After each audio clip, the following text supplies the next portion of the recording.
Magandang araw mga kaibigan. Advertisement muna tayo Meron tayong stock ngayon ng dark chocolate. Dito lang kayo mag-text or tawag sa gustong mag-order.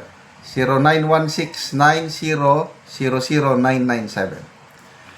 Limited po ang stock kaya first come, first serve basis. Hindi ako nagninegosyo nito. Umiinom lang ako araw-araw dahil sarap at napakasustansya po. It's good for my health. Gusto ko lang din matulungan ang mga farmers sa Bukidnon na nagtatanim ng kakao para maibenta ang kanilang tableya o sikwati. Okay, bigyan natin ng reaction opinion itong article published sa Brigada News. Wala na. Ang dating magkasama, kahiwalay na ngayon, bumaliktad na itong Makabayan Black. Makita nyo, noong 19th Congress, ang mga sina Franz Castro, Manuel, sino pa yung isa, Brosas, sumusuporta sa administrasyon ngayon. Kalaban na nila ang administrasyon. Title, Makabayan Black sees grounds to impeach Marcos. Patay ka ngayon. The Makabayan Black believes there are sufficient grounds for President Bongbong Marcos Jr. to face an impeachment complaint, citing alleged large-scale misuse of public funds and other accusations involving the national budget. The statement followed disclosures by House Senior Deputy Minority Leader Edgar Erese, who said several groups had approached him to endorse a planned impeachment case against Marcos when Congress resumes session. Makabayan Black lawmakers, including House Deputy Minority Leader Antonio Tino and Representatives Rene Luis Co and Sara Ilago, said they were not aware of any active impeachment initiative against the president. However, they maintain that grounds exist that could be used as basis for such a complaint. According to the Black, these grounds include what they describe as widespread and systemic plunder of the national budget, the expansion of unprogrammed appropriations, and allegations of kickbacks involving Malacanang linked infrastructure projects. While impeachment talks involving the president has surfaced, the Makabayan Black is currently preparing for the filing of an impeachment complaint against Vice President Sara Duterte next month. The move comes as the one-year rule bar for impeachment complaint against Duterte is set to expire on February 6, allowing a new case to be filed against after the date. Okay. Ito ngayon, bakit biglang bumaliktad ang Makabayan Black? Opinion ko lang ito kasi wala na si Martin Romualdez. Si Martin Romualdez marunong makipag-alyansya kahit kanino ka man dyan, makakaliwa o hindi. Basta ang grupong iyan kikilos para pabagsakin si VP Sara, ginagawa niya. Kaya yun, nagtulungan sila noong 19th Congress. Ngayon, wala na si Romualdez. Ang haka-haka, mga reports, maraming natanggap na incentive o pondo ang Makabayan Black noong panahon ni Romualdez. Ngayon, wala na. BUGD naman, iba na. Kaya, ito, gustong-gusto ng Makabayan Black na matanggal ang Pangulo at ang Vice Pangulo.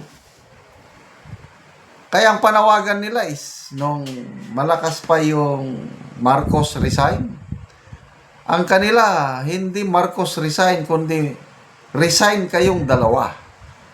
Tapos, ang magkakaroon daw ng caretaker government or transition council, People's Transition Council. Ganyan ang style ng mga makakaliwa. Parang coalition government. Kaya, ito, baka, ito, opinion ko lang ito baka ang magsasampa ng impeachment case laban sa Pangulo ay hindi lang itong pro-Duterte group. Baka kalaunan, pati ang Makabayan Black, on their own, sasampan din nila ng impeachment ang Pangulo. So, sabay. Ang Makabayan Black, sampahan nila ng impeachment si BP Sara, sampahan din nila ng impeachment si Pangulo Marcos Jr. Hoping na mag-materialize at pag nawala na ang top 2 leaders, magkakaroon ng instability sa gobyerno. Yan ang mas gusto nila. Mas mapadali ang kanilang yung adhikain nilang mapabagsak ang gobyerno pag nagkakaroon ng instability sa leadership. Kaya ganyan itong Makabayan Black, hindi mo talaga maasahan bilang kakampi. Babaliktad at babaliktad yan. So, tignan natin anong mangyari sa February 6. Exciting, sabi ni ano. Anyway, kung ako ang inyong tatanungin, kung matuloy man yan, parehas na hindi mag-prosper. Dahil marami pa rin mga kongresista na sumusuporta kay Pangulong Marcos Jr. Kaya ang impeachment laban sa Pangulo hanggang Kongreso lang yan, hindi aakyat sa Senado.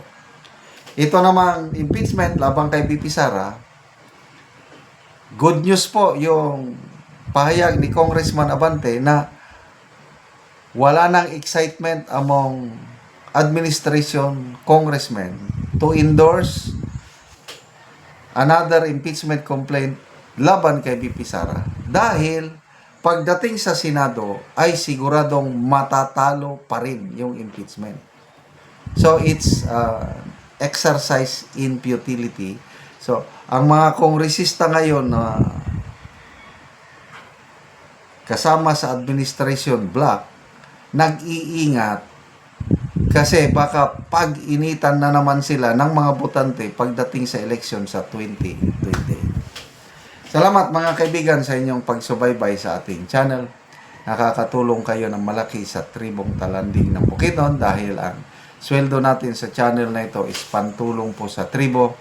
Namimigay tayo ngayon ng libreng yero at pako para makapagpatayo sila ng mas maayos na tirahan. Panoorin nyo ang video na ito. Ano ni ang natagaan na mong ugsin ate